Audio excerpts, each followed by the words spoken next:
శివుడు అంతులేని శక్తి, పరిపూర్ణ జ్ఞానం మరియు సమస్త సృష్టికి మూలాధారం. పురాణాల్లో చెప్పినట్టుగా శివుడు కేవలం దేవత మాత్రమేనా, లేక ఆధునిక శాస్త్రం కూడా ఆయన మహిమను అంగీకరిస్తుందా?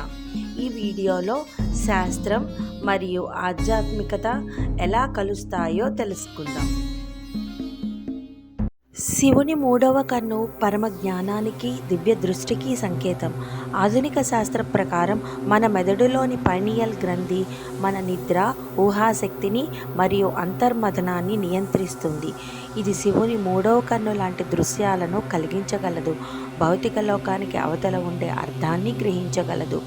మీకు తెలుసా, ఆలోచనల్లో కూడా ఈ కాస్మిక్ సైకిల్ సైన్స్లో ఎంట్రోపీ థియరీ అనే సూత్రానికి సమానం. శివతాండవం అంటే వినాశనం కాదు, కొత్త సృష్టికి మార్గం.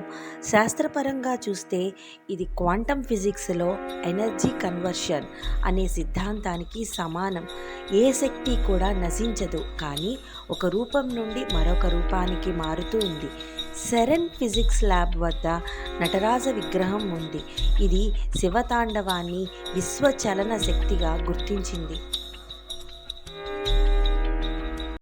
కైలాస పర్వతం శివుని నివాసం మాత్రమే కాదు, శక్తి తరంగాలకు ఒక కేంద్రము. శాస్త్రజ్ఞులకు ఇప్పటికీ అర్థం కాని ఒక అద్భుతమైన మిస్టరీ. శాస్త్రజ్ఞుల అభిప్రాయం ప్రకారం ఇది భూమిపై ఉన్నతమైన ఎలక్ట్రోమాగ్నెటిక్ కేంద్రాలలో ఒకటి. ఇది మానవుని మెదడుపై ప్రభావం చూపుతుంది అని భావిస్తున్నారు. అలాగే కొన్ని పరిశోధనలు చెబుతున్నాయి ఈ పర్వతం సమీపంలో కాల మార్పుని అనుభవించవచ్చు అని. పాల సముద్రాన్ని మధించినప్పుడు హాలాహలం అనే మహావిషం ఉద్భవించింది. దాని వలన బ్రహ్మాండమే నాశనమయ్యే ప్రమాదం ఏర్పడింది. అప్పుడు శివుడు తన అపారమైన కరుణతో ఆ విషాన్ని సేవించి తన గొంతులో నిలిపాడు. దీని వలన ఆయన గొంతు నీలంగా మారిపోయింది. అందువల్ల ఆయనను నీలకంఠుడు అని అంటారు. ఆధునిక విజ్ఞానం ప్రకారం శివుని శక్తిలాగే యాక్టివేటెడ్ చార్కోల్ కూడా విషాన్ని నిర్మూలిస్తుంది. ఇది మార్పు, రక్షణ మరియు పరిపూర్ణ జ్ఞానానికి ప్రతీక.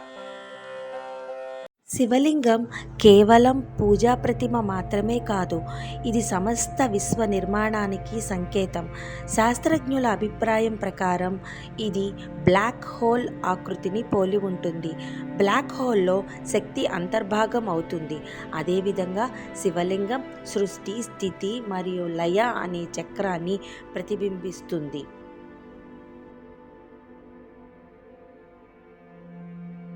ఓం ధ్వని విశ్వంలోని ఆది కంపన, ప్రిమోర్డియల్ వైబ్రేషన్గా పరిగణించబడుతుంది. శాస్త్రవేత్తల ప్రకారం ఓం ధ్వని 432 హెచ్ ఫ్రీక్వెన్సీలో ఉంది. ఇది ప్రకృతిలోని ప్రకంపన శక్తితో సమానంగా ఉంటుంది. అంటే ఓం ధ్వని మన చుట్టూ ఉన్న శక్తిని ప్రభావితం చేయగలదు. క్వాంటమ్ ఫిజిక్స్ ప్రకారం కూడా సౌండ్ వేవ్స్ శక్తి తరంగాలను ఉత్పత్తి చేస్తాయి. దీనివల్ల భౌతిక శాస్త్రం, ఆధ్యాత్మికత కలిసిపోయాయి.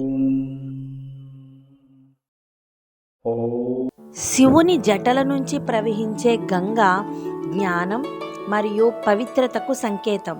కానీ శాస్త్రపరంగా చూస్తే ఇది మన మెదడులోని న్యూరల్ నెట్వర్క్ లాగా కనిపిస్తుంది. మన మెదడులోని న్యూరాన్స్ ఎలా అయితే సంకేతాలను పంపిస్తాయో, అలాగే గంగా ప్రవాహము జీవనానికి, జ్ఞానానికి మూలం. శివుడు కేవలం పురాణ గాథల్లోనే కాదు, అతను ఒక విశ్వ గూఢార్థం. క్వాంటమ్ ఫిజిక్స్ నుండి బ్లాక్ హోల్స్ వరకు, పైనియల్ గ్రంథి నుండి వైబ్రేషన్ ఎనర్జీ వరకు ఆయన మహిమ శాస్త్రం, ఆధ్యాత్మికత రెండింటిలోనూ ప్రతిబింబిస్తుంది.